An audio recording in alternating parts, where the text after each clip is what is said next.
មរណាមានបងប្អូនប្រហែលនាក់បើនិយាយពីអ្នកម្ដាយដែលកកើតតែម្ដងហ្នឹងគឺមានបងប្អូនស្រី2ប្រុសខ្ញុំ2ភ្លោះតែនិយាយឲ្យខ្ទើទាំងពីរទៀតដល់ស្រី4ភ្លោះទៀតប៉ុន្តែខ្ញុំទីអត់ស្ដាយឃើញគាត់ថាគាត់ចែកឋានបាត់ទៅឲ្យ20ឆ្នាំជាងហើយបាទ20ឆ្នាំជាងដោយសារឡានបុកខ្លួនអ្នកចរាចរណ៍ណបាទហើយអារម្មណ៍ចំណុចនេះខ្ញុំចង់ប្រាប់ទៅបងប្អូនដែរបងប្អូនភ្លោះមានញៀនដូចគ្នាអញ្ចឹងតែមួយស្លាប់ខ្ញុំធ្លាប់ឮវាមួយស្លាប់ត្រូវម្នាក់ទៅជាមួយហើយ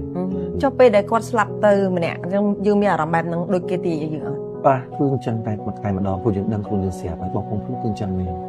ញៀនដូចគ្នាតែម្ដងអញ្ចឹងដឹងតែថ្ងៃយើងត្រូវមិន7ថ្ងៃបន្ទាប់ត្រូវយ៉ាងម៉េចយើងដឹងខ្លួនឯងតែម្ដងប៉ុន្តែលោកគាត់បានប្រាប់មិនមែនតែមិនលោកទេមានលោកតាមើលពលឺថ្ងៃនិងលោកតាមនីស័យមើលម៉ែខ្ញុំដែរ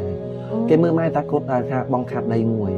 អញ្ចឹងណាតែត្រូវតែការពារមួយទៀតដែរអញ្ចឹងណាកុំឲ្យជឿពីកូននឹងវាទៅអញ្ចឹងទៅព្រោះទៅបណ្ដាបងប្អូនភ្លោះ